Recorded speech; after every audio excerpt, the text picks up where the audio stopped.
Good evening. Welcome to the Williston Development Review Board meeting of August 23rd, 2022. My name is Pete Kelly. I'm the chair of the DRB. If you are a Zoom participant, please sign in and rename yourself if your name is not on your participant toolbar.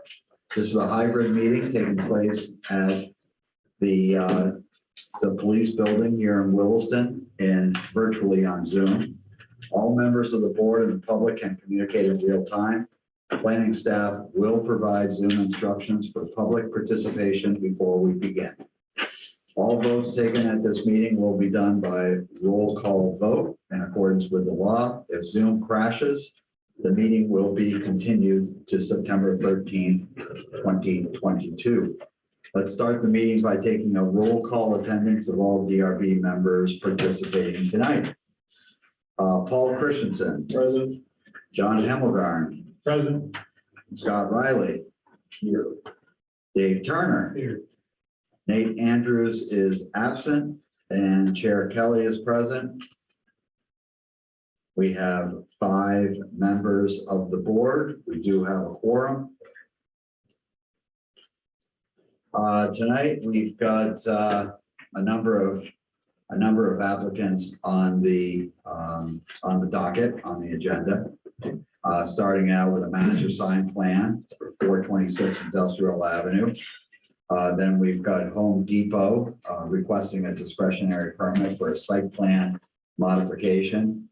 And finally, we have DP 22-06, which is a discretionary permit request for a car dealership at 4626 Williston Road.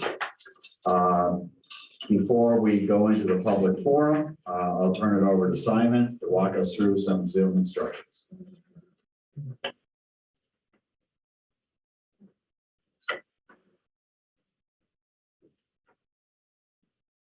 Great.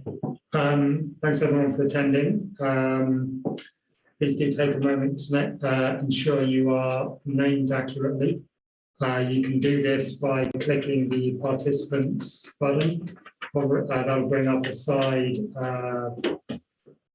panel. You can hover over rename, click that, and then you can type your name in. Alternatively, if you send me a message in the chat, I will rename you. If you are in person tonight, please can you make sure you keep any laptops or phones streaming and off to ensure we don't get any feedback. For those of you on Zoom, we have a number of features on the toolbar. On the left-hand side, we have the mute button. That turns your microphone on and off. Please keep your microphone muted when you're not speaking. We have the stop-start video for your camera. Camera is optional. We have the chat button, which you can use if you need to ask for technical help. Please don't give public testimony in chat. When we do get to public testimony, you can signal you'd like to speak by raising your hand using the reactions button. We're going to be using screen share tonight. This is so that everyone can see the same documents. We do recommend you use side-by-side mode. Your Zoom should automatically default to this. But if it doesn't, you can switch to it by clicking the view options next to the green rectangle at the top of your screen, scrolling down to side-by-side mode and clicking it. And then using the vertical sliders in the middle there, ringed in red, allows you to adjust the size of the video and the screen we're looking at. Lastly, if you're having a bad internet connection, you can try a number of things. You can try turning off the video. You can try closing browser tabs, computer programs or phone apps, or you can use your telephone for speaker and microphone. And you do that by clicking the up arrow next to the mute button, clicking leave computer audio, and then dialing back in on your phone. Okay, great. Thanks, Simon. Before we go into the public forum, I do want to note that Agenda item number 3 is communication, final plans, and other business. That's when we will take up the final plans for DP 18-06.3, which is the Vermont Hotel Group LLC. At this time, we'll go into agenda item number 1, which is the public forum. This is an opportunity for anyone participating in tonight's meeting, either in person or via Zoom, to comment on anything that's not on tonight's agenda. So if you have something that you would like to address the board or staff, please identify yourself for the record and your address, and ask your question or make your statement.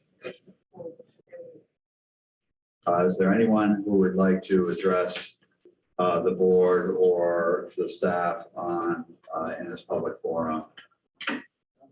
We've got no raised hands on Zoom. I'm not seeing any raised hands in person. Paul, do you have anything? No. Okay. Anyone in the room? The public input section? Okay. Okay. Agenda item number 2, public hearing. First up is DP 09-17.1 White Cap Ventures LLC, 426 Industrial Avenue, requesting a master sign plan amendment. And sir, are you here representing? Yes. Good evening. If you would state your name. My name is Norman Stanislaus, and I represent White Cap Ventures. Great, thank you. Staff goes next. That's me.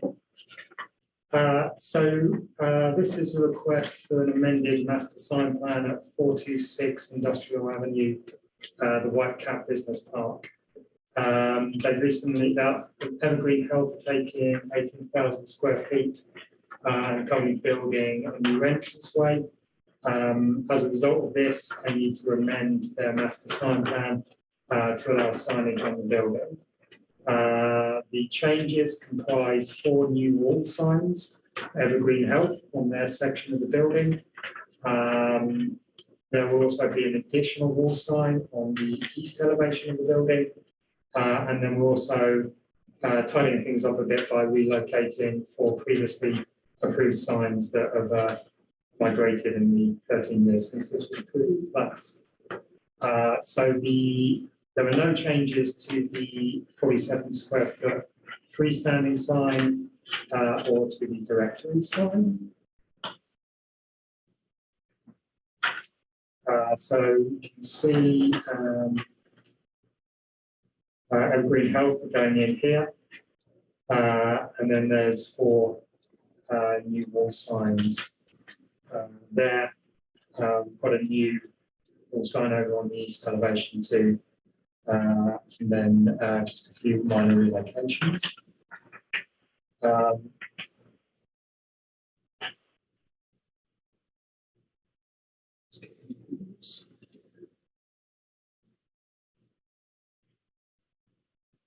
So the staff are recommending that you approve the application. We recommend that the conditions as drafted. The total signage increases to 341 square feet, which remains well below the 8% limit. The new and relocated wall signs were positioned on the building so as not to obscure architectural features or any exits.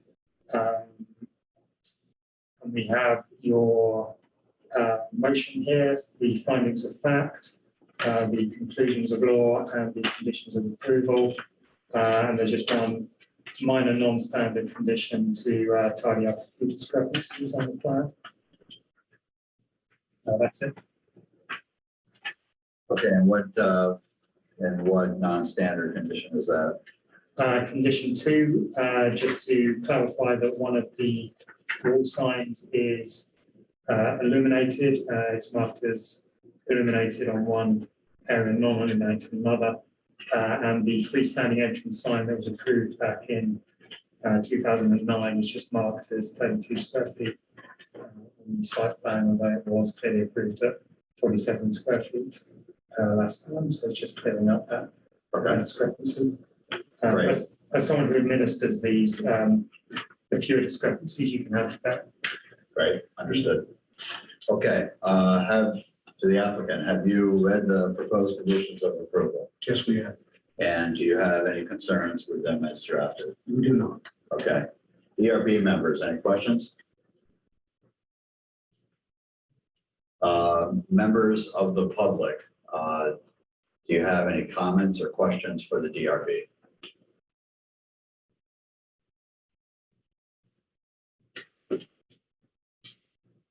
There's no raised hands there on Zoom, no raised hands in the meeting room.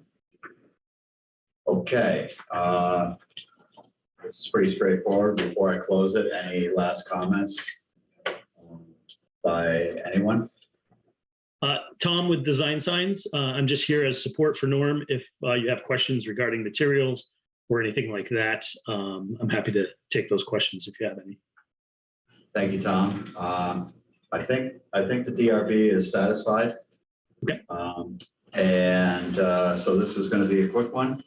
I'm going to close DP 09-17.1 at 7:11. Thank you very much for coming. Thank you.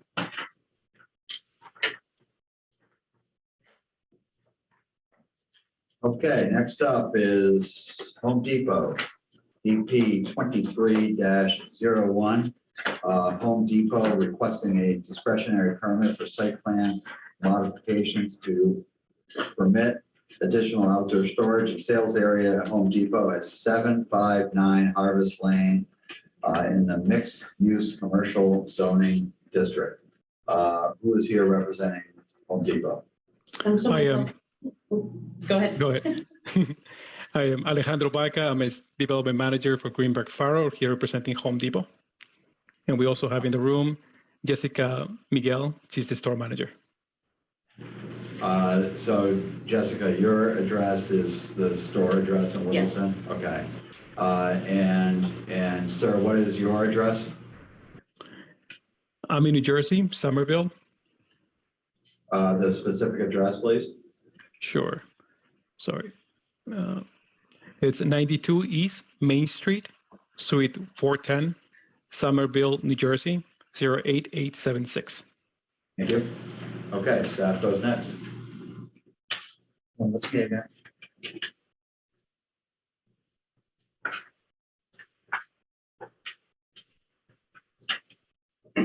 So this is a discretionary permit request at Home Depot on Harvest Lane in the mixed-use commercial zoning district.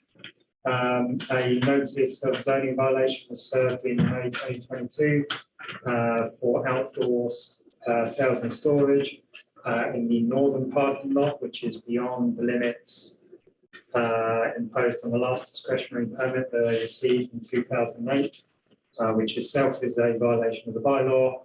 And in that zoning violation letter was also noted that that area was accessible to the public, which was resulting in danger to public safety for the interaction of pedestrians, vehicles, equipment, and stored materials.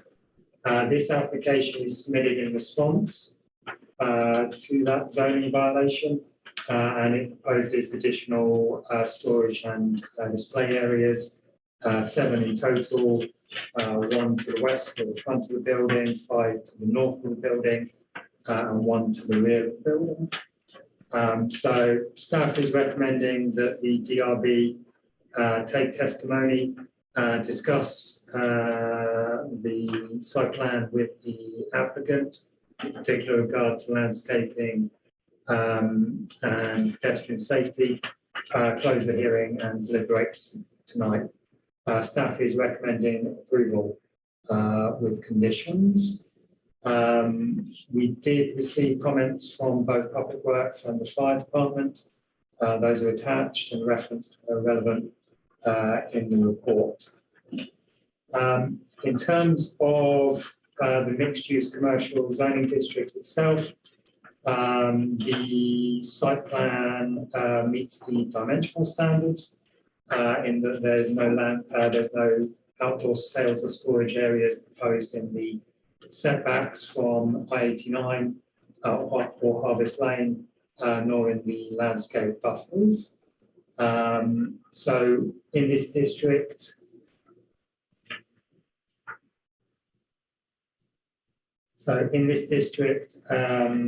outdoor sales are acceptable in all the yards, front, side, and rear.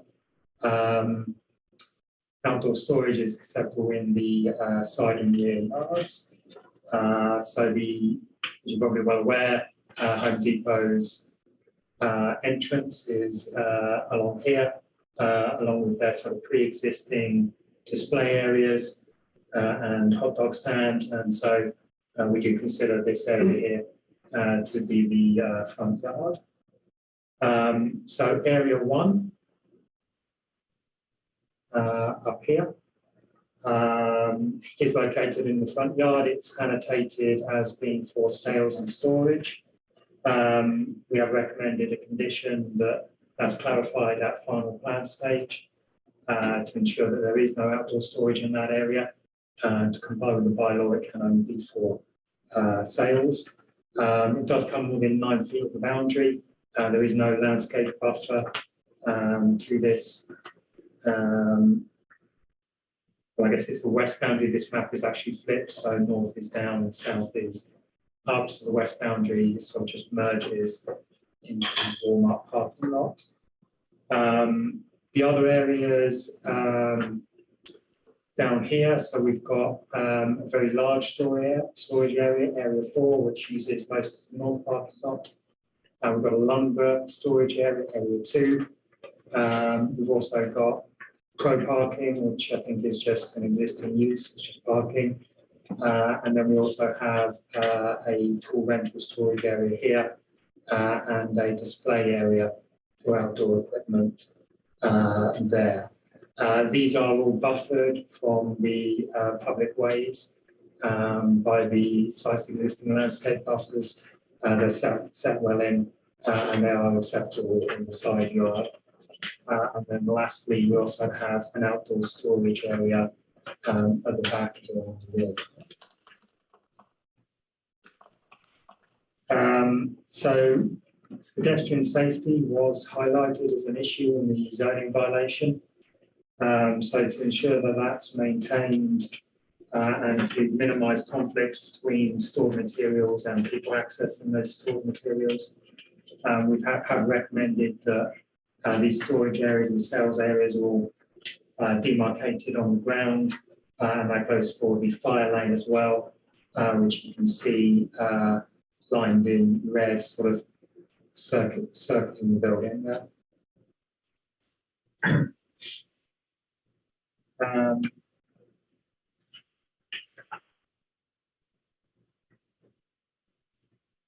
So moving on to access and connectivity, the main consideration here is safe pedestrian access.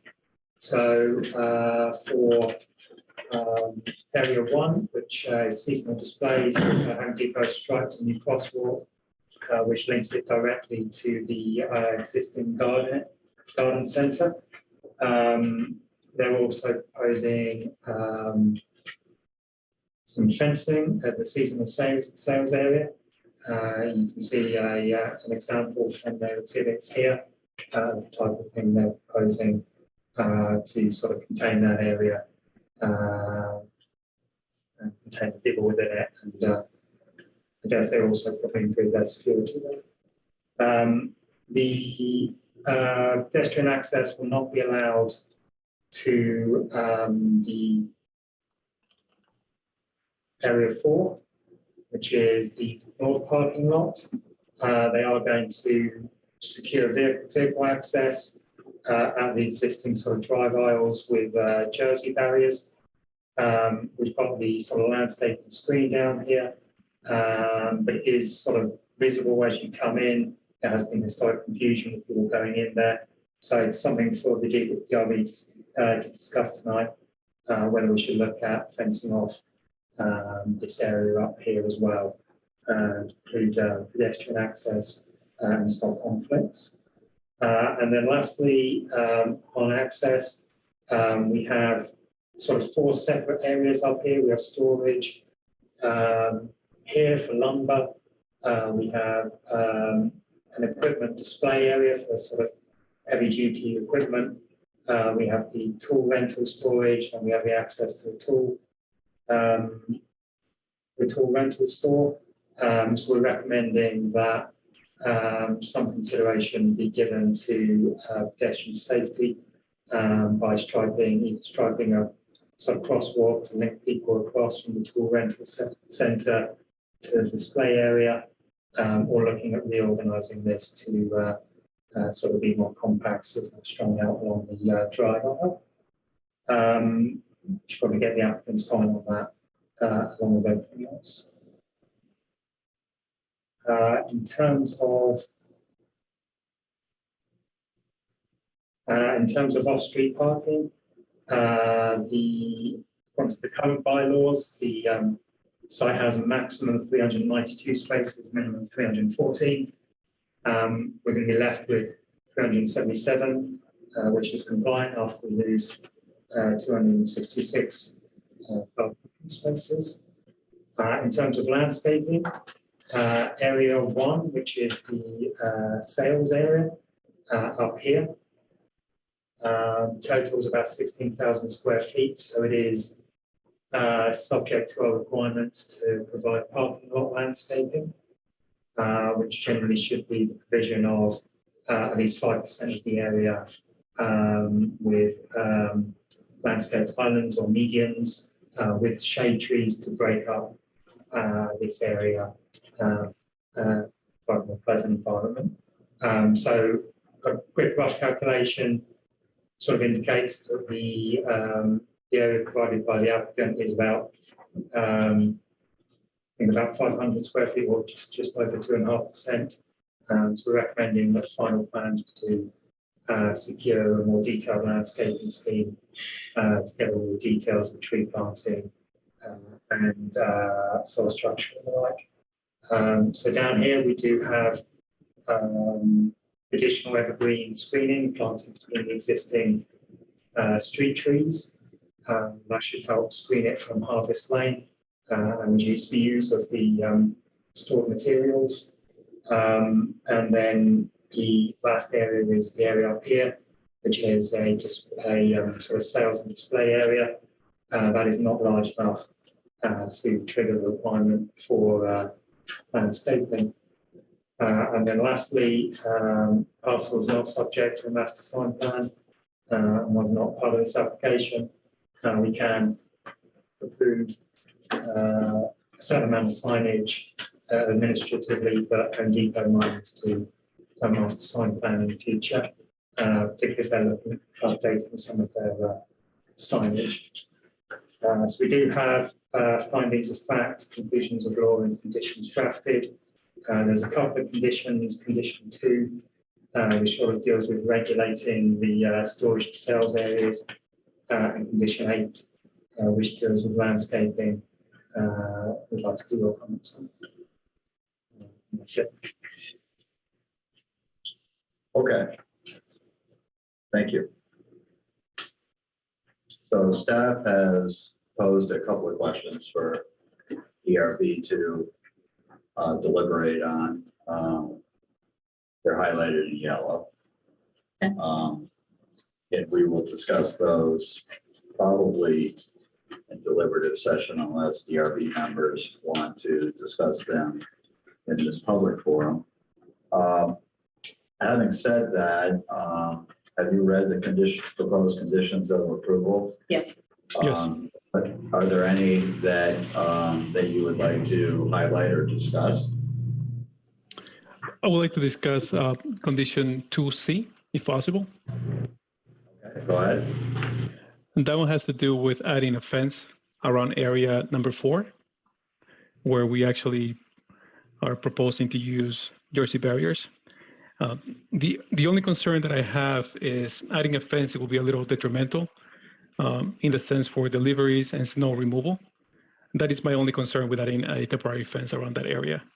If anything, I would rather have some additional shrubbery around those islands in order to enclose that area a little bit better and still provide the Jersey barriers.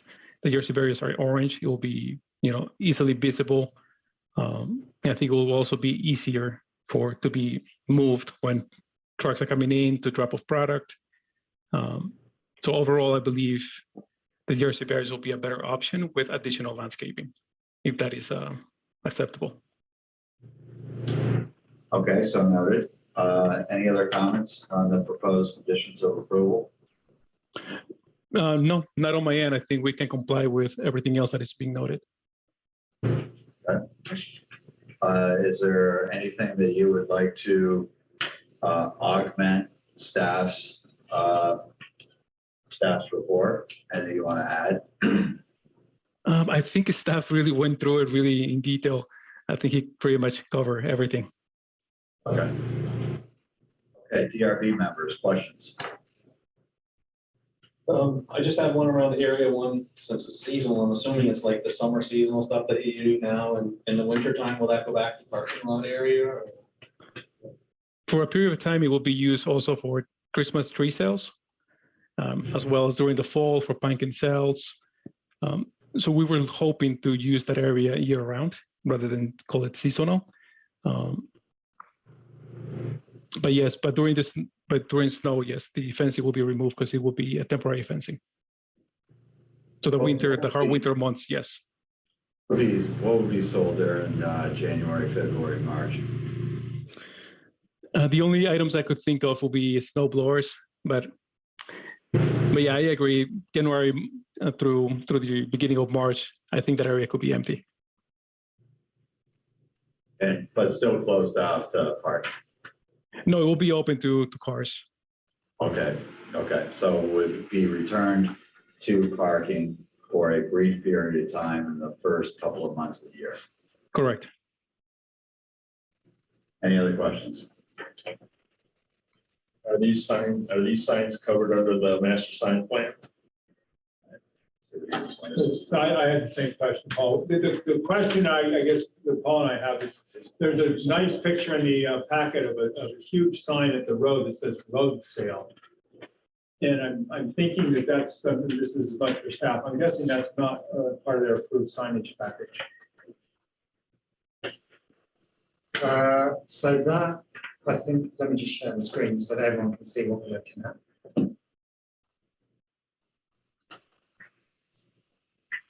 So you're correct, that is not part of their, they don't have a master sign plan. That's not part of their, that was not approved. And also these images are taken from Google Street View. And I think this image is from 2017, it's not there at the moment. Correct. That's not there. Okay, so so the message is just make sure that you work with staff and understand what is allowed and what's not allowed. Sometimes merchants, in good faith, put up signs that are not compliant that are kind of a variation on neighborhood garage sale kind of thing, except that it's Home Depot and it's a lot of traffic and you're subject to a master sign plan and so proceed in a compliance, to be compliant. And if you have any questions, ask staff. They will help you. Thank you. Okay. Okay. Any other questions from DRB? Yes. So I'm a little concerned, I guess, in that the fencing here is temporary, which means it could easily be moved, and then the approved area gets bigger. Also, I am not sure, is there a greater need for parking in the January timeframe that you indicated you were going to increase the number of parking spots on the site? I would not need the increased parking spaces. So I guess I would ask why you wouldn't put up some permanent barriers there to kind of really say this is the outdoor storage area, or I'm sorry, outdoor sales space that is in place, and we don't have to worry about them. Somebody innocently nudging them 3 more spots down the aisle. And then, your neighbor saying, hey, you're using up our parking spots. I'm just wondering why that is. And concern I have, given the fact that this kind of has appeared and grown over time, I'm trying to make sure that it doesn't continue to do that. No, I agree. I don't know if we can go back and revisit that area, Alejandro. Yep, yes, we'll do. Like I said, again, my only concern is during the winter months. That's where the temporary fencing is ideal. It's able to be taken out of sight. The snow can be cleaned out. That's my only concern with putting a permanent fence. Understood. That's a valid point.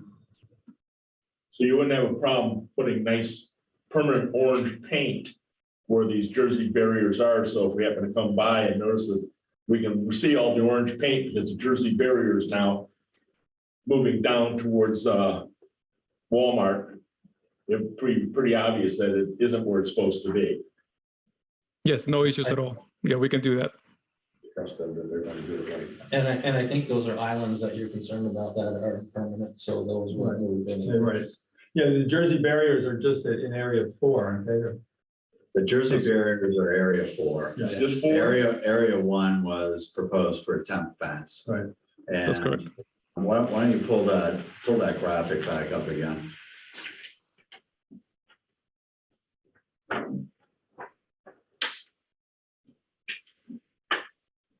So on the west side, it goes close to the boundary line, which is a contiguous parking lot with Walmart. So that's a little hard to know if you're just in that parking lot with which property you're on, because it's just asphalt, right? It changes color actually, so we can see the line straight through. It does. Oh, it Yeah. does. You can change see color? that in the aerial. Oh, it does. Okay, thank you. I didn't realize that. And then to David's point, you've got curb on, I guess that would be on the north side. Right. So that boundary is defined.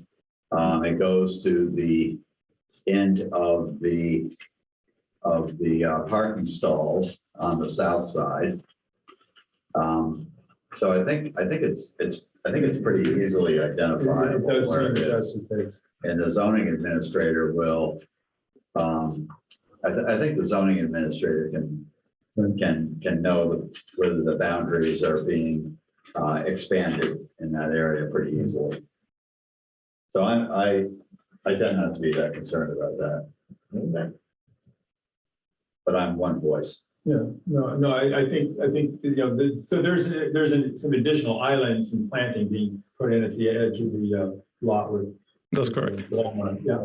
So that does create a dead end lot for Walmart. I don't know if they have any objections to that, but I guess we'll find that out. I think you can still drive through. Yeah, if anything, we can always shift the landscape islands over a couple of spaces and leave a drive aisle open. Just a thought. That's right. I know, again, it's probably not an issue because that lot is never that full.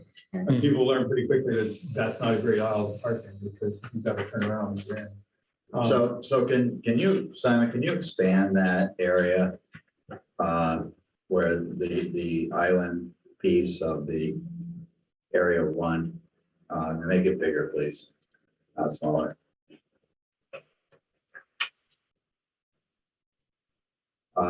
So At the west end. I'm talking about the west end.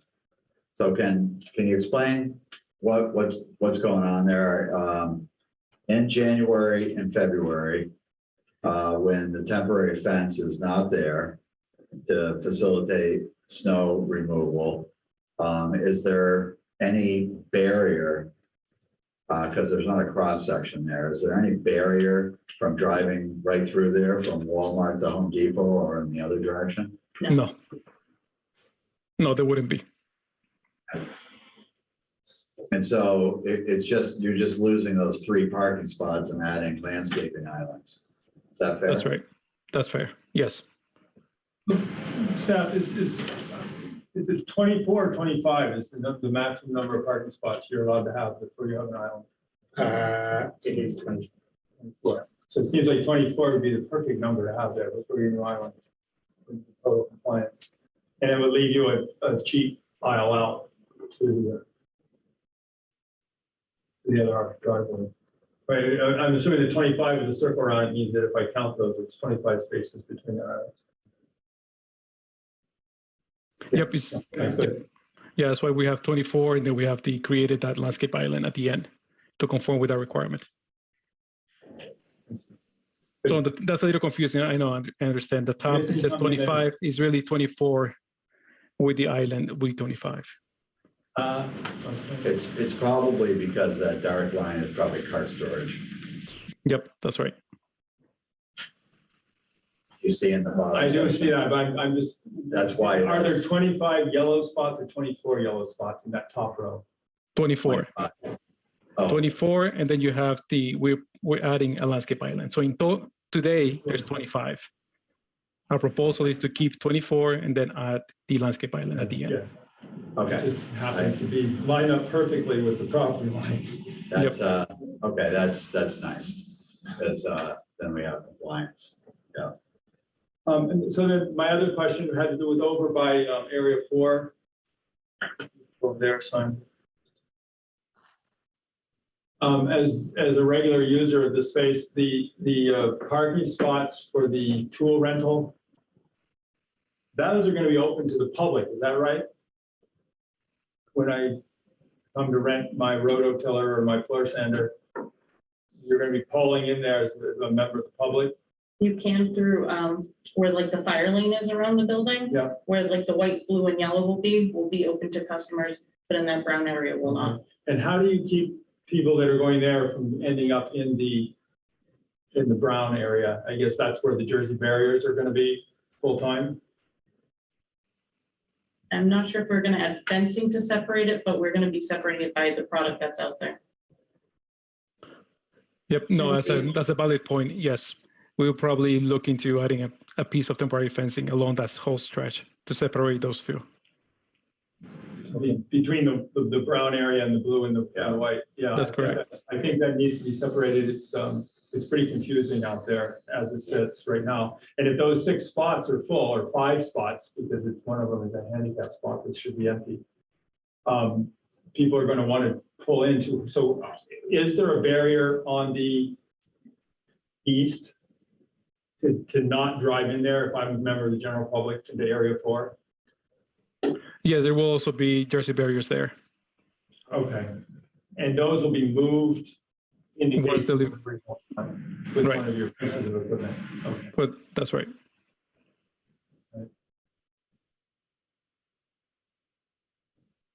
Okay. You don't have any objection to putting a temporary fence in that area that's been drawn on the screen?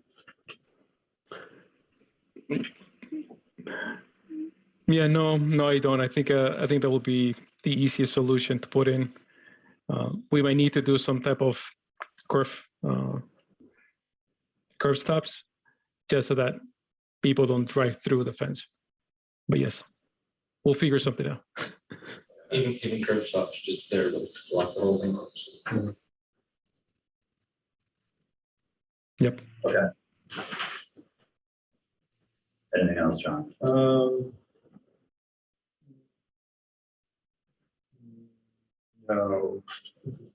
I mean, I'll just comment that fire lane has got a lot of different meanings to different people and different agencies. And the fire department locally have one definition of fire lane, but your public building permit also has another. And there's requirements there. Again, we have no say on this. I'm just saying this as a friendly piece of comment, that at some point, someone could come in and not like how it's set up. You need to think about the widths, whether there's storage between the fire lane and the building, how much, how deep, how tall, those kinds of things. So. Okay. That's all. Paul, anything else? Not this time. David? No, good. Scott? No, I just got to commend the applicant for bringing this into points. Yeah, you put thought into this. Thank you. Any other comments by the applicant at this point? No. Okay, General public, any comments or questions? If you'd like to speak, to raise your hand and call on you.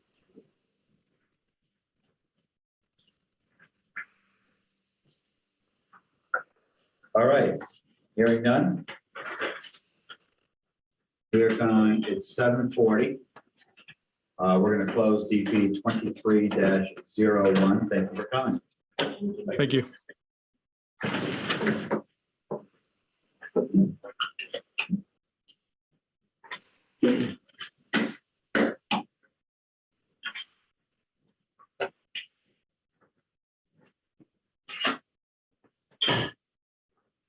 All right, next up, DP 22-0 State, which is Green State Realty, requesting a discretionary permit for a car dealership and storage lot, parking area and access to Route 2, including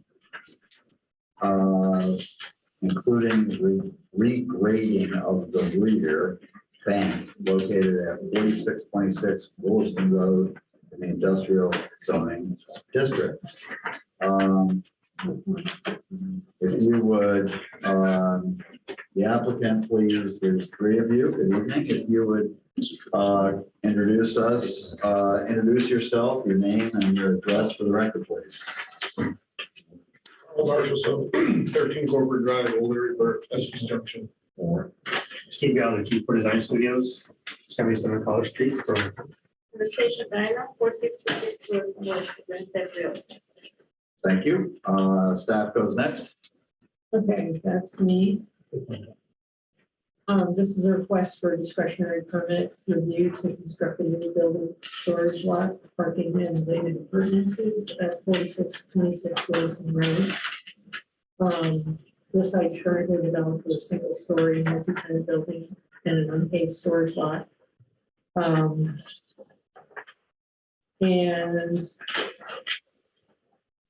so the project cannot be approved as proposed. There are some issues that need correcting, including non-compliant front yard outdoor storage, lack of safe pedestrian access, no long-term bicycle storage, and then the trip facility, and the building does not have an airlock. So staff's recommending the DRB hear and discuss the project with the applicant, take public testimony, possibly continue the hearing to allow the applicant time to use the materials. Alternately, the applicant has discussed their amenability to making certain changes. So, another alternative would be to have that discussion, and if you're satisfied that the changes will bring the project into compliance, you can require the conditions to be met with the submittal of final plans. And staff would recommend that the DRB review those final plans. So basically, the project complies as proposed with the dimensional standards of the lot. And outdoor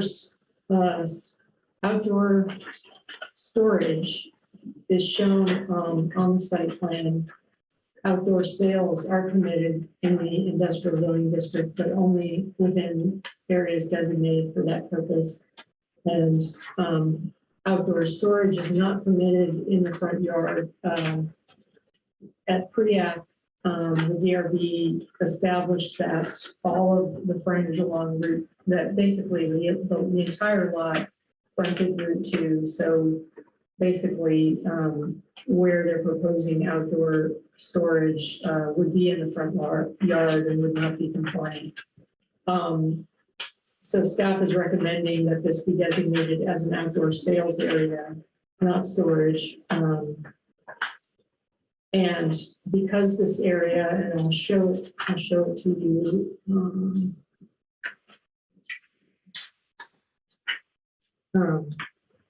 So we're talking about, well, I lost the share here. Hold on.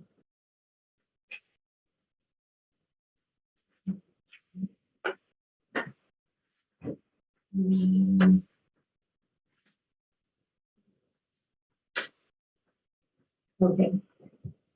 Well, so we're talking about this area right here, next to the building. So that area, if it's designated as outdoor sales, it would still be non-compliant as proposed. They would need to meet the requirements for landscaping in parking lots because the area is greater than 4,000 square feet. So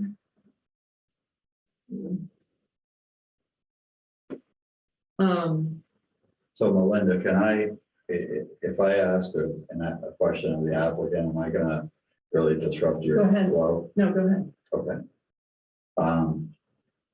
So I know you walked us through this before in the previous hearing, but what is that storage area being used for? To display cars, only our cars that are for sale. So it's not really storage, it's a sales area. So Because there are cars that are being displayed for sale. well, they are being used for sales, and we're gonna storage them to fix them, because we're gonna use the dealership like to fix those cars first. Okay, I think it's a semantics thing, because I talked to Melinda twice and she was very helpful, and we actually provided a sketch that we'll get in depth, but I didn't want to get out of turn. But I think we're gonna have a discussion that's gonna be pretty positive, and I realize there's 4 items here, but I think, we got a pretty good answer for all 4, so I think it's kind of a semantics thing, because I think it is, we're gonna park cars there to sell, and obviously they're gonna put the nicest ones in the front. The ones that, need a fender fixed or whatever, they're gonna be towards the back, and they're gonna scoot them into the bay and fix them and put them back out. So I think outdoor sales is just, put outdoor sales, and I think we're covered.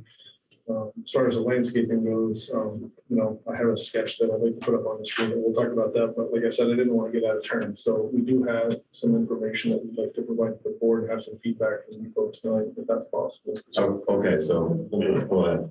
So the cars following up on what the stage has said, all of the cars that you have on the lot, are they to be sold?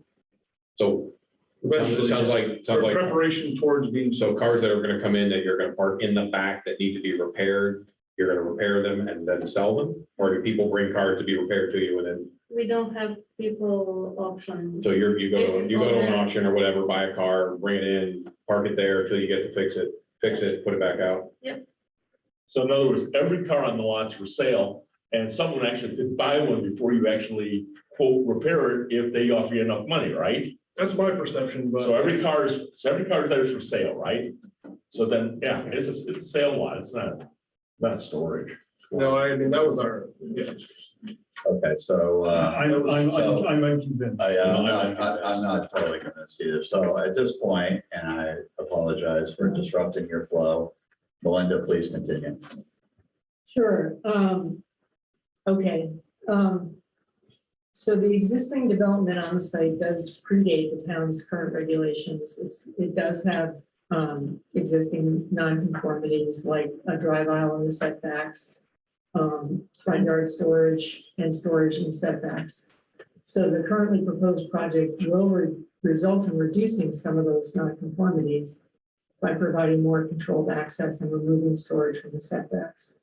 And the DRB may require that nonconformities be corrected as a condition of approval, so long as it's reasonably proportionate to the scale of the proposed development. In this case, they're basically removing everything on the lot and regrading it and constructing a new building and infrastructure and parking.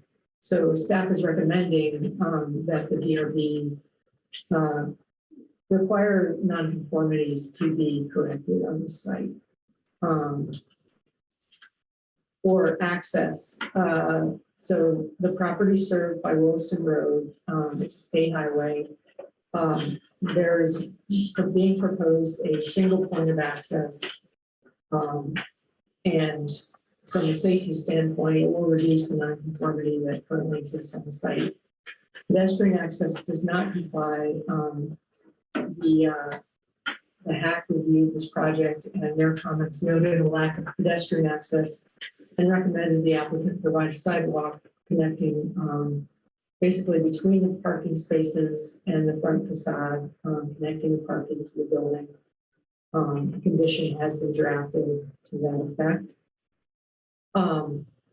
The vehicular parking does comply, but the plans don't currently show an ADA space, though the applicant has indicated there will be one ADA space provided. It should be shown on the site plan. And then they are proposing outdoor bicycle storage, 4 spaces, 1 space is required to be compliant. There is no mention in their application of long-term bicycle parking spaces for end-of-trip facilities. However, conversations with the applicant have indicated that they're willing to provide that. A condition's been drafted. And then, let's see, also there is noted a need to show snow storage on the final plan, and a condition's been drafted for that. Also, the HAC noted there's no airlock currently. An airlock needs to be provided at the main entrance. They also made some additional notes regarding the colors and providing landscaping near the main entrance to define the entrance. Those last 2 points are not like hard and fast rules that need to be followed in the bylaw. The site currently lacks landscaping along its western boundary, which abuts another industrial site. Landscaping between 2 industrial sites doesn't usually fare very well. So staff is recommending that not be required. And because of the nature of the site and the space constraints and the state right of way, staff is recommending no street trees be required. They are proposing shrubs in that setback area along with stormwater infrastructure. Outdoor lighting mostly complies. The applicant does need to provide some information about the light timing. Outdoor lighting, including sign lighting, must be turned off 30 minutes after the close of business and may be turned on 30 minutes prior to the opening of the business, and the condition has been drafted for that. And I have some draft conclusions of law and conditions of approval for you to consider. Thanks. Okay. So I'd like to turn it over to you guys. The staff report has identified 4 areas of deficiency. And I'd like you to address each one as to and convince this body why we should not continue this hearing for another day. Can I ask staff a question? Sure. So this is a total redevelopment, 100%. No discussion, nothing's carried over, taking out tons of land. Why is there a discussion going on about nonconformities? Everything should be brought into conformity. Yeah. There shouldn't, in my mind, there should be no discussion whatsoever. I mean, if we had a 10%, rehabilitation of a piece of property, then it would be reasonable to assume that we would have a, some form of attributed agreement to bring the conformity or nonconformity into balance. Yeah, that's correct. So I'm just. Can you tell me what your thought process is for even putting it on the staff report? Because it's a fact Yeah. that the site is non-conforming, and I wanted to list the ways that it was non-conforming, so that you are aware of that. And also to state the ways in which it is being brought into conformance. And then to state that you need to decide whether the project is, whether the scale of the project warrants bringing, basically bringing every last thing in conformance. That's just stated for your information. So it's a bit subjective, and your position was just clearly stated on how you view it. Okay. I consider the staff to be gatekeepers. Well, I think that's probably going to be, your position is going to be, members of the DRB are going to view it similarly. I mean, it's a complete redevelopment of the lot. And, but staff is just highlighting an area that we need to weigh in on. Is that fair? Okay. Okay, so satisfied with that? All set? Okay. So you got 4 items. Yep. If you would start with number 1 and work your way through the list, that would be great. Okay, can you bring up the site plan with the ortho photo, please? You mean the one that you, Well, that one's fine. I mean, that's just an excerpt that we drew today that we sent, just to talk about, but that would work fine. Well, I'm not sure we should be talking about. No, site no, plans okay, and let's this bring it, review. let's bring up the site plan. okay. It's the same thing, except with it's a little overlay, but that's fine. All right. Is that all right if I walk up there? I feel better. Absolutely. All right. So here's the existing building, obviously. The entrance is fixed. It's fixed by V-Trans. They bought the rights. We can't go to the right side. This line is fixed. Obviously, that's the stormwater feature is parallel. We're creating that. And all we're doing is backing up the lot. This line is sort of fixed. It's just, we're just backing it up. Obviously, this building configuration is not by mistake. I mean, it's 88 feet this way, 64 feet this way. We're trying to be as conforming as we can by putting, the cars here.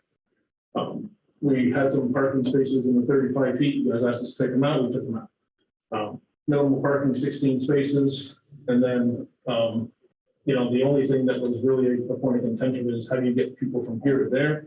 And we're going to go over that sketch as we think we move forward. That's the path forward. So we'll talk about that. So number 1, it says, I think it's a semantics issue. Non-compliant front yard, outdoor storage. I think it's easily handled by like what Melinda said about it's outdoor sales.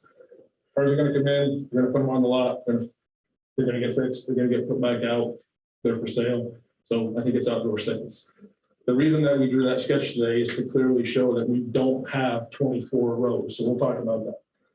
So that's number 1. The number 2 We is don't have 24 rows. we don't have 24 parking spaces. I'll go over that in a sketch. It's a lot easier to sort of visually show you. Okay. Number 2, lack of safe. So before you go to number 2. Okay, Okay.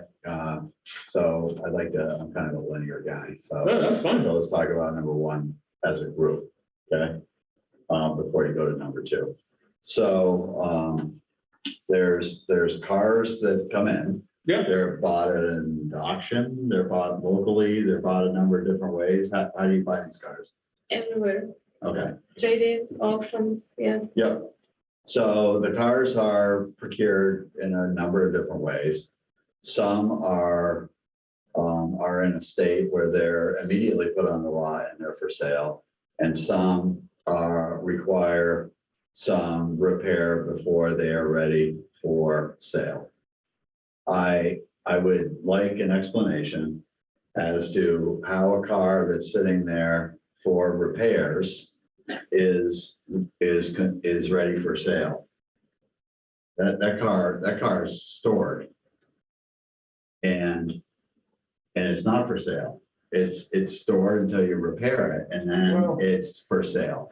My understanding, and she may be better suited to answer this question, but let's say somebody comes in and, the bumper's got a dent in it. Could be sold as is and for a reduced price, or they can put a new bumper on it and put it back out. So I kind of see that it could be for sale either way, but if it's something more major, obviously then it needs to go in, and it's dependent on their schedule, because they're not fixing anybody else's cars except for their own. So my understanding is, time-wise, things are gonna turn over pretty quick, because I mean, they buy a lot of cars, and there's a lot of turnover, so they're not gonna be stored for very long. The intention is to hold them.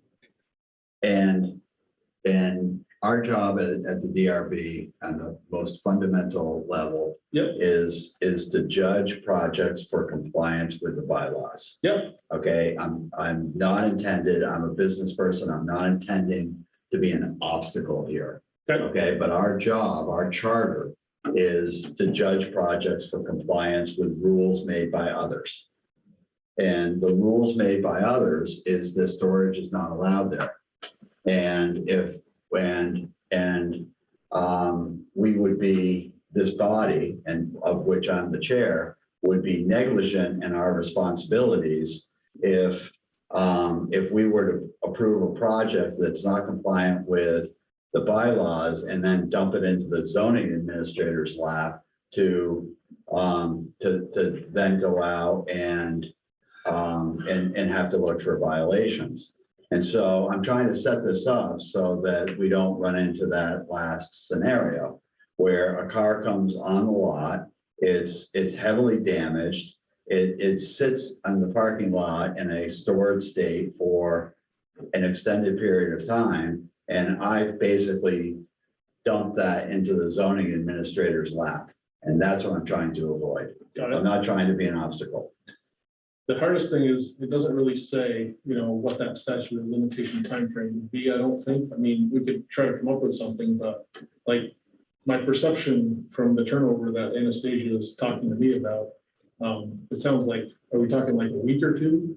It's definitely gonna be less than a month, is that correct? I mean, I don't know if we need to talk about timeframe, if that's important to the board, but we could certainly have that conversation, because you said 30 to 80 cars, I mean, that's a lot of movement.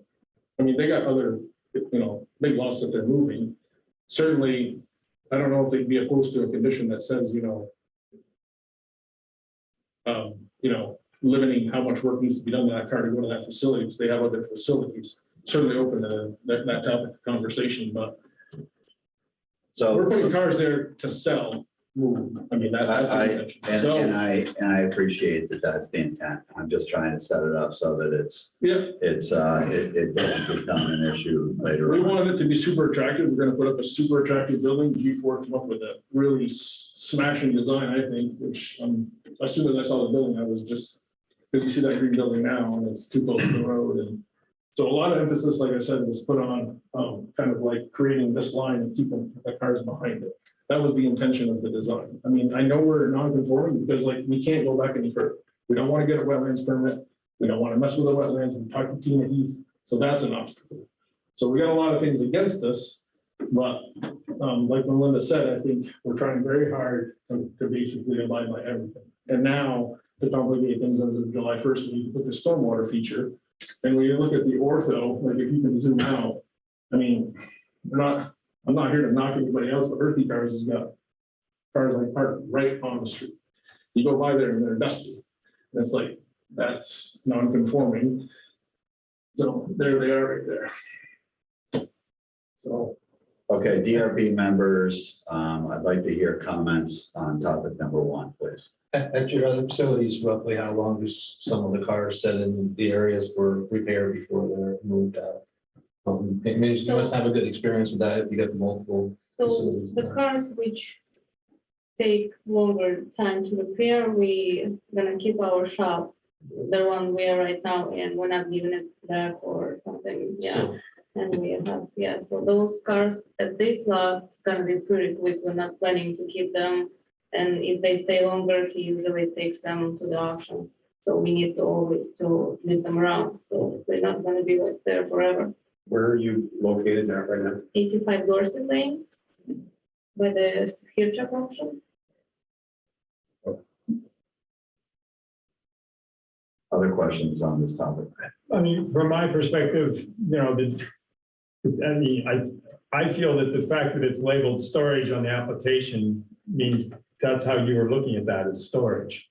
And so my question is if you're gonna change that to display lot or sales lot, how are you what are you changing to be able to kind of legitimize changing the name on that piece of paper? I think one thing we gotta say that needs to be said is we met with Ben Avery from BlackRock initially. Ben Avery, and I thought it was a great idea. We want to call it a storage lot because we didn't want to delineate parking spaces. We don't want to stripe it. If we stripe it, we're going to ignore the stripes. And the reason that is if you zoom out again, I mean, the configuration of cars is bumper to bumper. These people are professional moving cars so that they don't get dented. They're going to maximize the space. Like I showed an excerpt at pre-act of a typical storage lot at Pine, on Pine Street. And the reason I showed that is because they're not going to let just anybody jump in the car and move them around. They're going to be tight in that sled in that lot. You're going to see the front lot and you're going to see cars right behind it. And they're going to be close together, more than traditional parking. So the thought was, we'll call it a storage lot. Maybe the board won't make a stripe. And I'm like, I don't think that's a big deal. Like they're there to sell cars. We should have called it outdoor sales to begin with. So I apologize that we called it a storage lot. If they're parked that close to one another, how can anyone go in there to evaluate the cars and decide if they want to buy them? I mean, literally, how do you kick the tires to buy a car in this case? So usually people call for appointment and we pull out the car and they just come to see it. So we don't have like huge amount of people coming every day, like it's nonstop. And usually it's like appointments. People can stop by during the day, yes. We just go and take out the car and park it in the front and they can look at it. Just drive it or whatever they want. It's actually pretty standard in the industry. Yeah. That I mean, I was stunned, but I didn't mean to interrupt you, Yeah, but I gotta emphasize that I was stunned how close the cars are together. it's actually, I don't have any pause with what you're saying on that. It's the issue of the car that is not ready to be sold. I think if it's a sales lot, every single item that's on that lot should be for sale at any given time that it's out there. Otherwise, it's being stored. And we could make that a condition of approval. Right, but how does that allow, how do you enforce that? I know. Any given person can go up and say, I want to buy that car as is. And the car there is for sale. That's what their license is for automobile dealership. Everything they got for sale. I will tell you that the last thing I want to see, I'm in theory, I'll tell you that I'm not opposed to this, and I think that it's redeveloping this lot is a fantastic idea, because what's going on there right now is absolutely horrible, and it's been that way for a long time. So that's my personal opinion. So I think I'm all for it.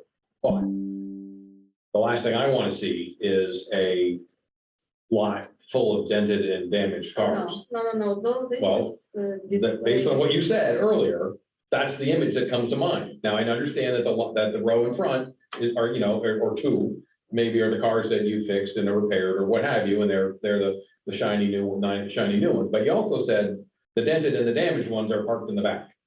And that's what I don't want. You have a beautiful building. I like the design. I like the fact it's set back. And you're improving a lot. I think it's great. But I don't want to see a junkyard. It's not gonna be a junkyard. We don't have space for junkyard. Remember, we're lay people. We're going off of what you say. And I understand your concerns, yeah.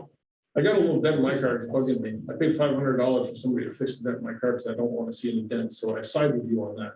I mean, I don't think, from talking to Anastasia, this is high-end stuff. I mean, these people are gonna move cars, so if there's a little dent, they're gonna bring it in, they're gonna fix it, then turn around and it's gonna go.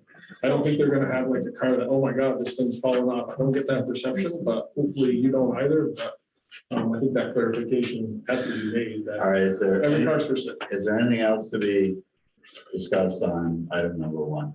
One item. Where exactly is this bus depot gonna be? Right there. In front of the facility? How far? That's it? That's all it's gonna be? That's the bus shelter. Yeah, by V-Trans. Yeah.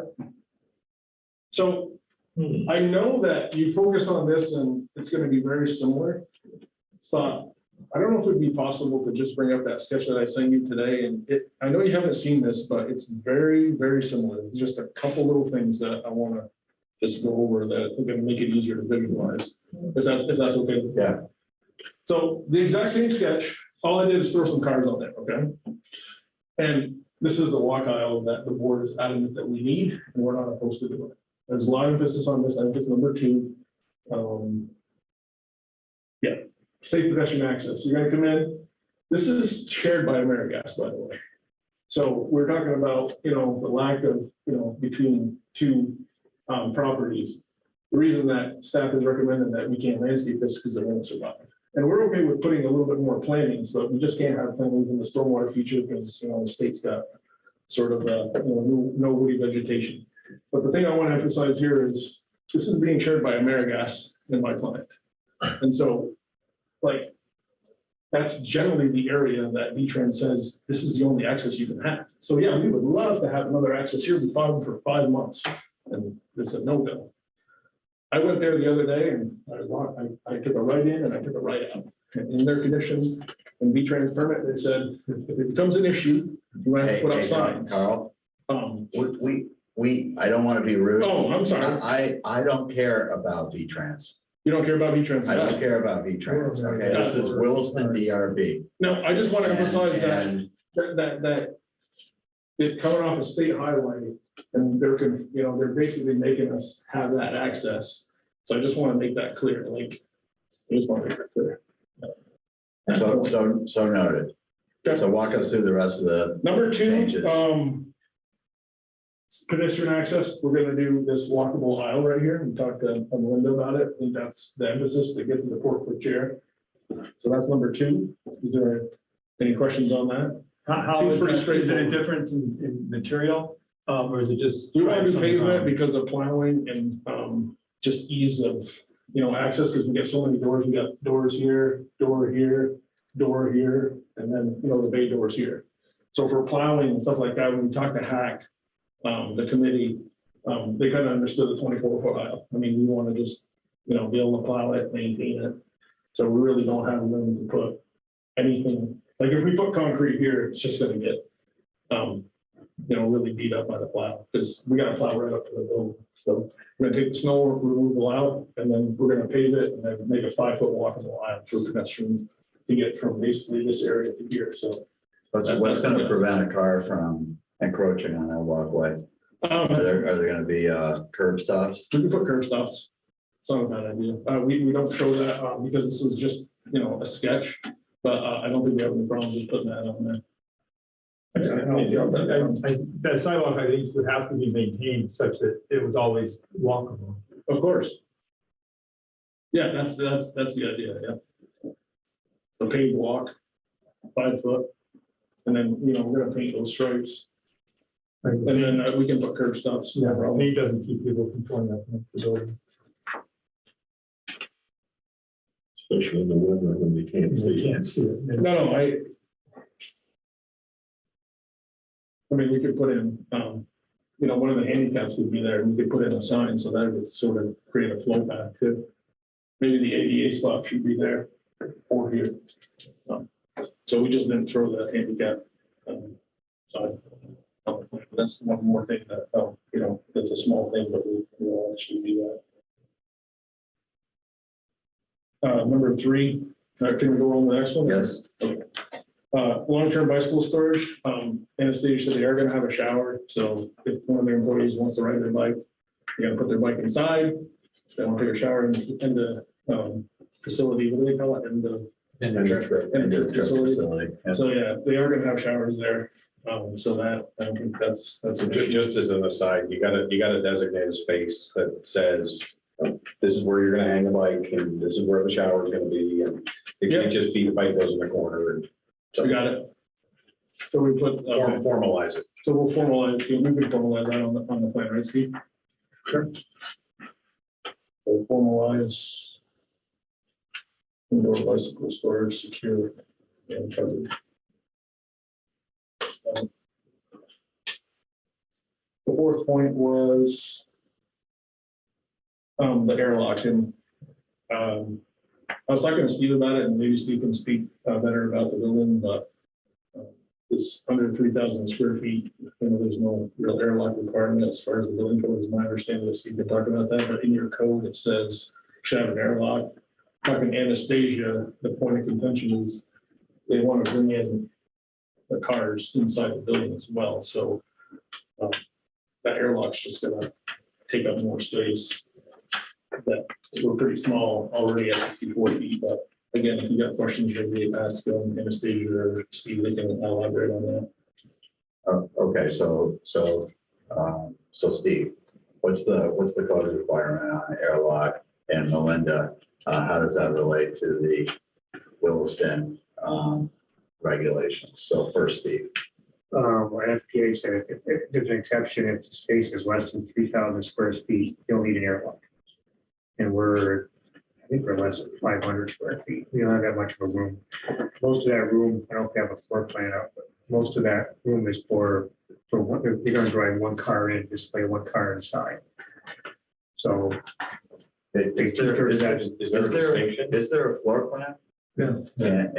Okay, thank you. That's right. Is there a distinction in the code that calls out when an airlock is required? Yeah, well, that's what Steve was just saying. Yeah. There's a square footage threshold. yeah, NFPA has an exception if there's less than 3,000 square feet. We do not need to provide an airlock. Less than 3,000 square feet of.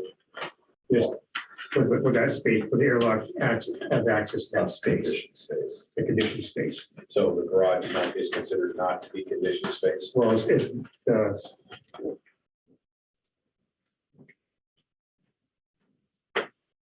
we're just talking about this space right here. Okay, so the car's gonna pull in here, park right here. So this is much less than 3,000 square feet. That's the space we're talking about. So a car is going to go in there for display? Yes, yeah, they're gonna pull a car in, if like one of their top cars, Right. and for display, and then like any kind of dealership, they always have one or two cars in their display room. Well, I guess our job is to know what the Williston bylaw says about airlocks, because I don't have the building code memorized right now, and I would have to go look it up, but I think there's always areas for interpretation, and you may be correct, but generally you do more than just the area that you first walk into. Is you don't size the airlock on the single space, it's just the lobby of the building. It's the entire hotel, or it's the entire Target. So I'm not sure how this works with the garage. And that may be, if it's semi-conditioned space, maybe that doesn't matter, but I'm guessing this is conditioned space.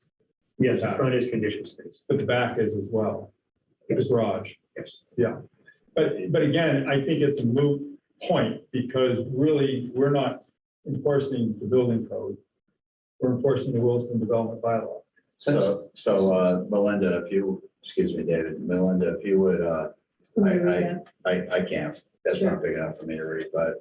It says 22.4.3, provide airlocks. Principal entrances to buildings must incorporate an airlock. This standard does not apply to entrances for vehicles, to loading doors, or to emergency exits used for that purpose only.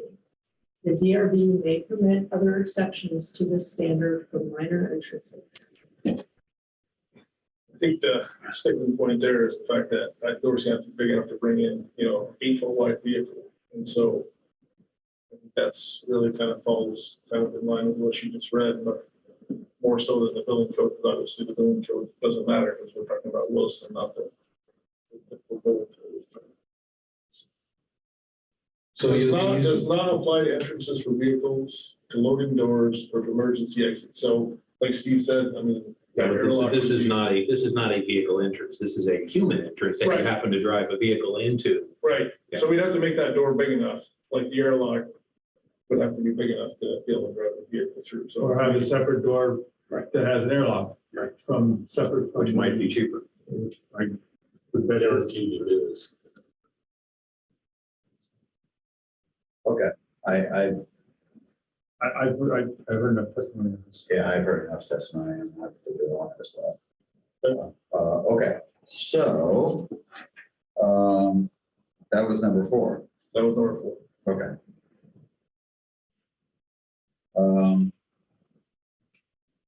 Okay, thank you for walking us through that. So DRB members, we are at a excuse me, junction point to continue or deliberate.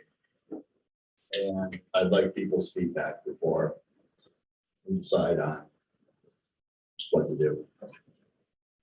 I would like to continue to give you a chance to update with the plans that you brought in, so that we can see the actual plans submitted for change in our packets. I think there's enough questions, outstanding questions that I'd like to see it continue. I agree with Dave. I'm retired, I can do it anyway, but I think that there's enough issues to be dealt with down the road. Okay. So I agree with that. So we're going to continue this. And how much time do you need to update the plans? And I'd like to ask one favor question. If you could bring that sketch that I sent Melinda one more time. Because this is really a lot of the discussion about what it's called. So it's a row of 17 there and we're less than 24. So we don't feel like we should have to put in landscaping and islands because it doesn't meet your regulations to require it because we don't have a row of 24. So unless Melinda was super helpful. She explained it super well. She spent some time with us on the phone. And that's the reason why we wanted to show you the sketch of what it might look like. And this is just a likeness only, but it's just for the purposes of not having much space after we do all this work and put up this shiny new building. I guess we'd like a little bit of reprieve about, putting cars on the side and maintaining that 24-foot aisle and recognizing that that stormwater feature is going to create a huge buffer to Route 2 that you don't have. It's very clear on the ortho that other cars are parked like right to the edge of pavement. And we're actually going to delineate our entryway so it's not a free for all because that seems to be a huge non-conforming. I mean, when I went to the property today, somebody actually, I don't know why, but they pulled into the property and then they just went right across like broken asphalt that V-Trans is working on right now, not even in the cone area. And that's the kind of thing that we want to avoid, which is why we want to put that stormwater feature there. And I think it's super important for the board to recognize how much space we're going to create between that sidewalk, because that is the sidewalk that V-Trans is going to put in as well for pedestrians. Like that's part of their plan and their right of way. And we're going to be putting our stormwater feature behind that. So, I think you've got an opportunity to bring this site into compliance. And you can end up with a hell of a project. yeah, I think, that corner has been a disaster for as long as I can remember. And this is great. But I think you got to think in terms of how to comply with the regs. This is the gateway to Williston. You all just went in. There's some people like it, some people don't. It cleaned up something that was, been sitting there for a long time. I think it looks great. I think they've done a nice job. You're sitting right next door, great looking building. You're going to be the first thing that people see coming into Williston. So I would argue that, you need to do your best to comply with the rules, and you're going to end up with a great project. So I echo that, and we will get there working together.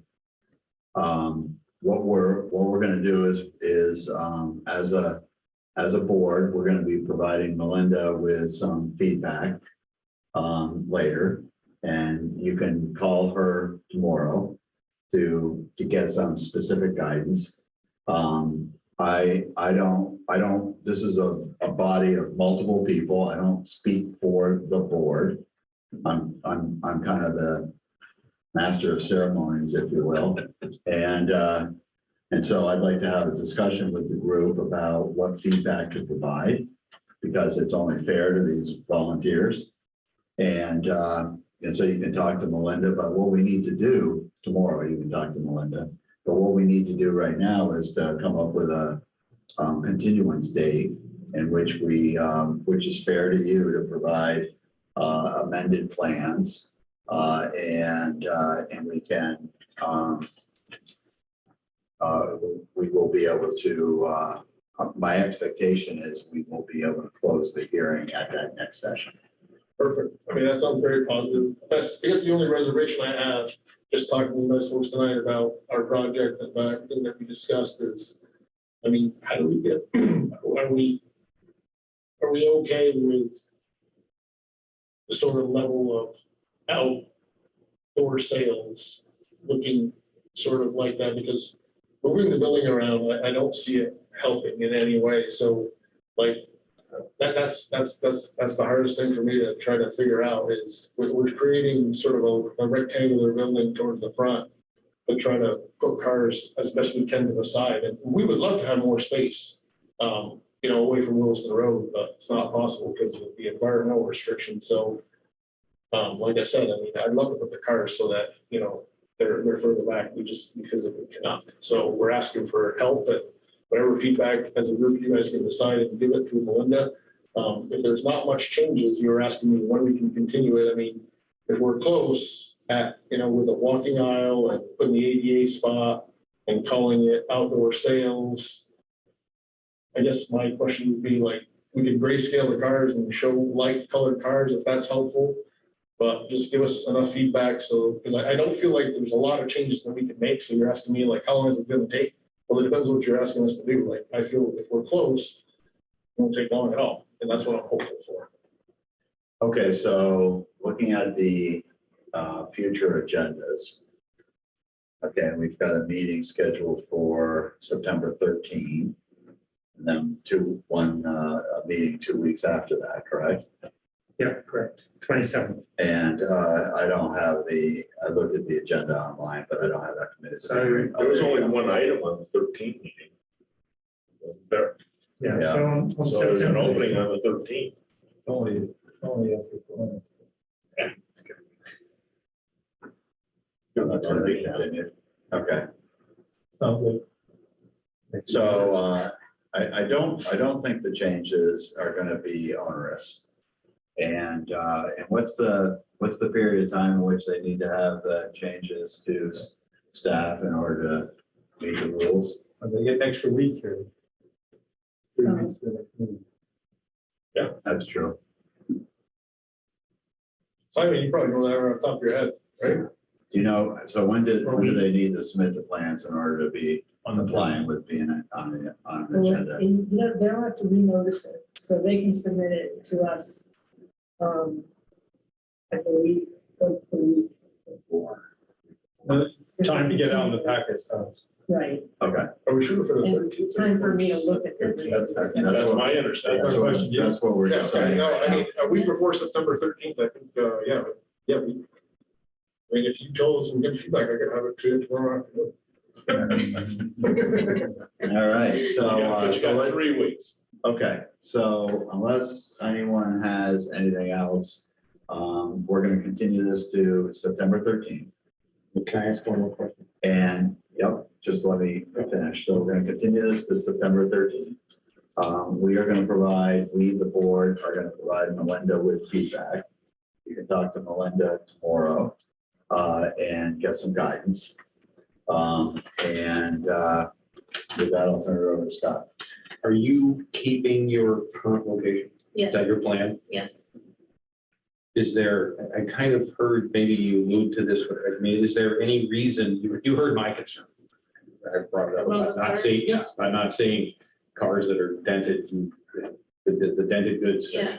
So So is there any reason to, to keep some of those cars over at the other site? Because that's kind of out of sight, out of mind. So our problem right now, being in this such small space, we don't have any display area to show the radio. At the your cars existing, that- at your existing yes. location, Yes, but this so- would, but this would alleviate that. So, not really. So, Okay, all right. it's still gonna be pretty tough for the parking spots. Because we turn around 3,500 cars a year, so. Do you really? Wow. Yes, we do wholesale too, and this spot we plan to expand retail. So the cars that are gonna come to this new shop, they mostly like retail ready. Because he buys, my husband, so he buys the cars at the auction. He knows right away which is retail ready, which needs just brakes, just bumper or something like that, and he decides like, does it worth it? So if it's a long project, we have different shops who repair them. We don't have like a lot of full-time mechanics, we have only one. And we use outdoor shops to repair like those big projects. So mostly this shop is just quick enough to sell. Do you have a couple of records or flatbeds or things like that? Trucks, big trucks or big records or? We get them sometimes, not like F-350s like this. I think he's meaning for tow trucks and stuff that bring vehicles from one location. Transporting mechanism. So this lot probably not gonna use anything of that, because we have like car carriers figured out right now with our Other people bring them in. our location right now, and there's enough space for that. Yeah. One quick question I would have, going back just a little bit, sorry. Would you have any restraints if we restricted the number of cars being for sale that need to be repaired on the lot? Like, I'm assuming like 80% of your cars that are gonna be there are already gonna be repaired cars for Yeah. sale. So 10% or whatever would be cars that you're going to repair on this lot? Or the back two rows. Yeah. Or the. Well, we'll talk about that. No, I just wanted to know if they had any. I guess, though, Restrict. I want to help you guys too, because you guys have been helping us. So like you said something about, you said something about like, you don't want to send somebody out that try to enforce it. I mean, if they count, let's say they count 30 cars and it's like, oh, there's 2 or there's 4. I mean, like nobody wants to be chasing that close. I mean, it'd have to be like a glaring problem. So I guess I want to emphasize that, because like if you impose this restriction, like you're going to create work with somebody that, like, let's not make it a thing unless it's necessary. That'd be my only, like, just comment. It's the eyeball rule. You don't want to go out there, and I walk out there and I look and I go, more than 50% of these cars are literally junkers. Right. And if I can do that, but I don't even have to sit there and make a count, I can just sit there and say, there's too many. Right. I think it's been emphasized tonight too by Anastasia. So it's common sense, it's basically a common sense. They want to use this, they want to use this lot for the high end. Yeah. I think it's been pretty clear by Anastasia. That was, We're creating a high end building. We want to put high end cars on the lot. yeah. You're not buying wrecks. Correct. Okay. Anything else? Good comment. I mean, good point. If you want to buy wrecks, you go to the guy out there on Mountain View who buys them and rebuilds them. All those cars, we've got the. Yeah, rebuild titles. Yeah, Right. good cars, but I mean, they're all rebuilds. Right. Okay, so 8:33. We're going to officially continue this to September 13th.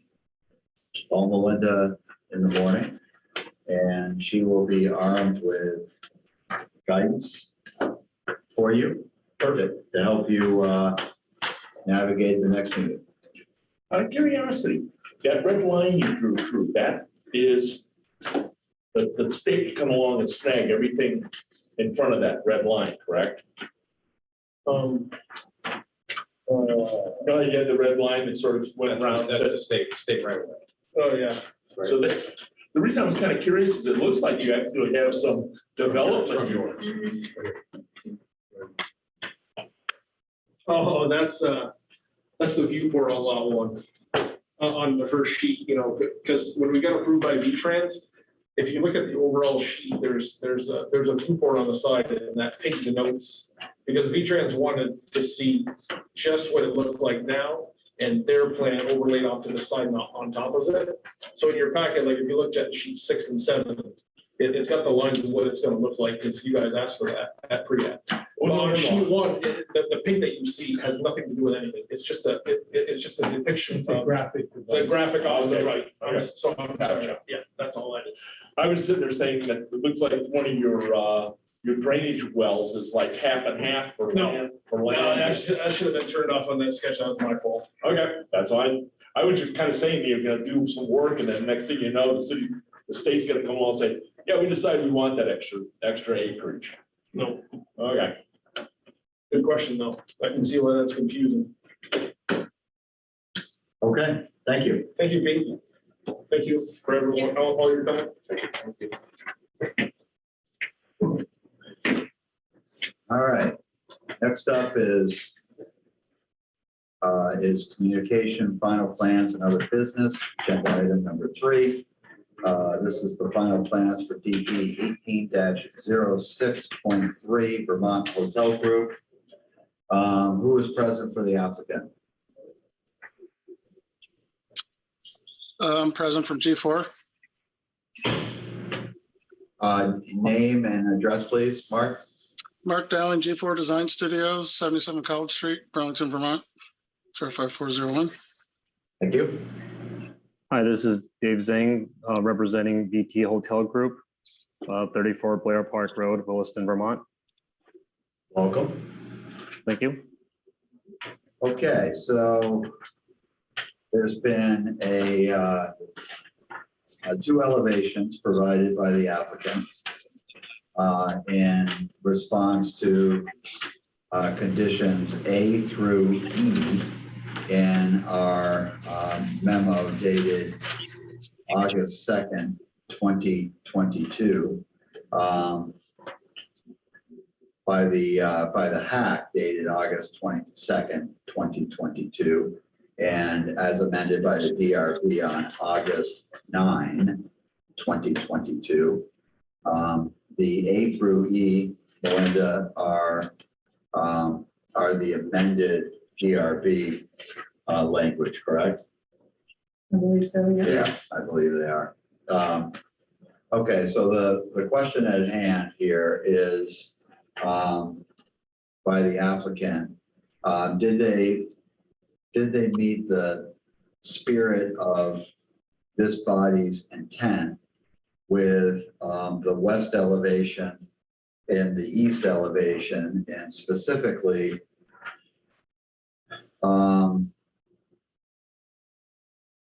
item B, which is the east elevation, provide a facade treatment on the east side under the gable that is similar to the west entrance facade using the same palette of materials as on the west elevation.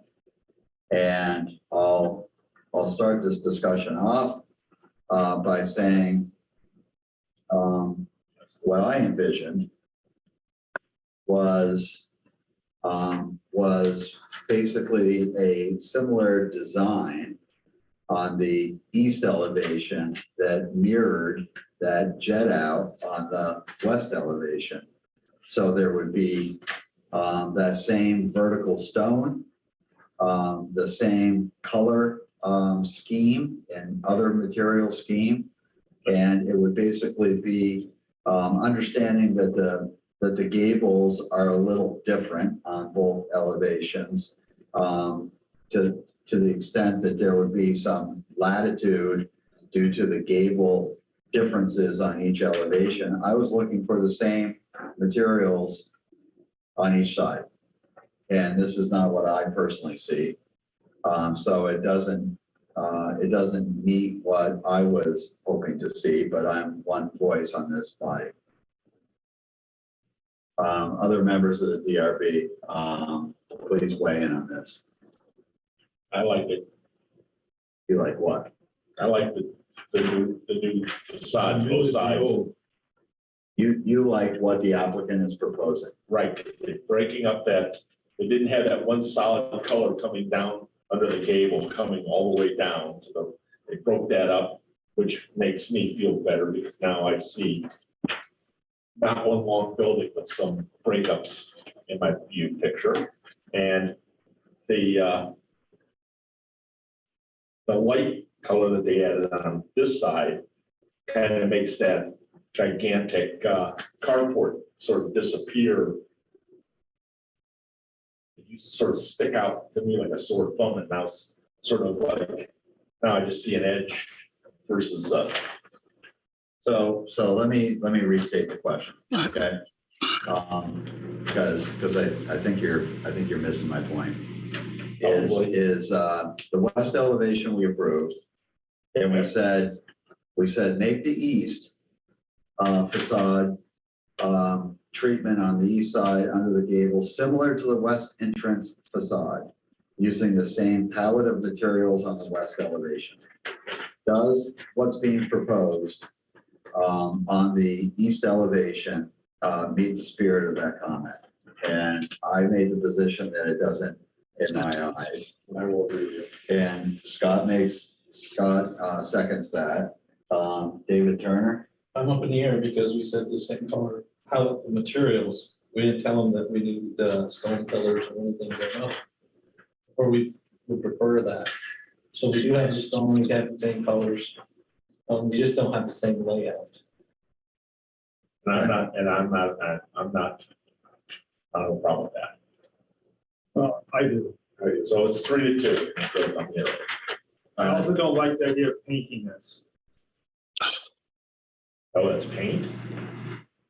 Yes. Yeah. I mean, I think that the paint is a downgraded material in long-term maintenance. And it was something that we intentionally chose not to recommend the last time. And frankly, I'm confused why it's showing up again, because it really seems to have absolutely nothing to do with what we recommended. I guess my argument would simply be that if you're heading west from Taft Corners toward Burlington, by taking away the vertical stone element, you lose a significant level of richness in the design of the building. We never had a vertical element on that side. We originally had that different colored material and where we're showing it now. And from what I remember last time, people were wanting to go back in that direction and not necessarily mimic the front like exactly, like in a literal sense. And we chose to go with the paint because the tile material is a very thick system, a deep system.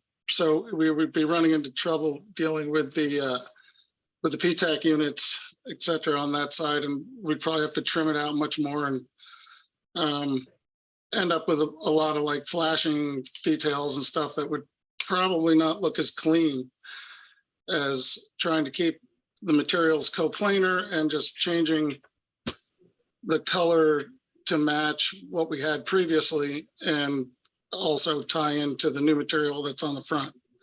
So we just try to keep it simple instead of going with what the franchise sort of dictated for the front and not just sort of mirror that to the back. But honestly, this is not, there's two fronts here. These, as Scott pointed out, these facades are pretty much equally visible, and depending on which direction you're approaching that building. Yeah, if you go back a few iterations, this exact thing was basically approved. And then we changed materials because of the franchise and also because of lack of, supply chain. So we went with some other things and then we were directed to go back in this direction. It seemed to me like we did not direct you to go back to this direction. And we didn't direct paint. You, as I understand it, there was an application put in front of us. We approved it with the certain conditions and question on, Mr. Chair, I believe, is whether what we're seeing submitted for final plans is consistent with what was approved. And my answer to that question is no. No what? No, that what is being submitted at final plans does not match up with the conditions of approval that we gave. So you wanted to see a mirror of the front on the back? Is that what you were saying? Well, it wouldn't be technically a mirror because, Or like a replication, like exactly, or is it just the intent and the materials that you were looking for as a tag? let me, you cut me off, let me finish. It wouldn't be exactly a mirror because there wouldn't be an entrance there. But it would have the same material theme. Well, all that's present on the back. That is, so when you look at that jet out on the west side and you look at the east side, they would have the same materials, recognizing that one is an entrance and the other is not an entrance. So it would not have the porte cochere and you know, I mean, there'd be some distinctions, but there would be the vertical stone, there would be the vertical other material elements, and it would be very similar on both sides, depending upon whether you were heading west or heading east. The vertical stone element is new to like that's never been on the back, and I don't remember hearing anybody implying doing a vertical element on that side. That kind of doesn't make sense to me. I think it would look really chopped up on the back, but I disagree strongly. I think you made tremendous. I think the west elevation is attractive. I think the east elevation is not. And again, they're equally visible. So I think they need to be treated and given the same weight. It's not like this is the back of the building that's up against an alley or some other building. This is an extremely visible facade on a major artery in and out of Williston. And right, but the fact that it's visible, it doesn't mean it's and you propose I like that here. better. I mean, I don't know. It's just it's visible, but I don't think like we're treating it like a back. I think it's like what we had before supply shortages, and that the only real change is because of the supply shortage. And then, you know, we did a few iterations since then, and it seemed like we wanted to go back to what we had. This is the first time we've seen this to go back. There was nothing proposed in the approval last week. Well, I mean, what was approved way back? It was very similar to this.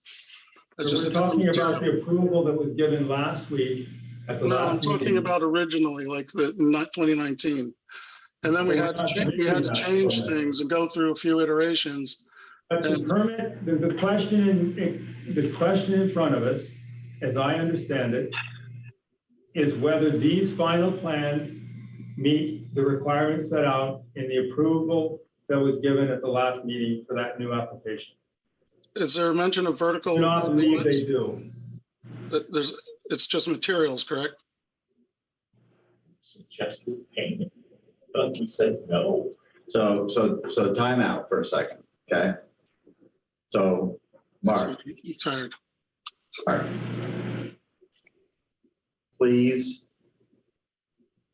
refrain from interrupting DRB members when they're speaking. For an effective communication, it needs to be linear. One person speaks, parties listen, and then we give an opportunity for a rebuttal. And talking over people is something that I really struggle with, and you seem to be very skilled at that. So what we're saying to you, if you would listen, is that what was approved back originally has no bearing today.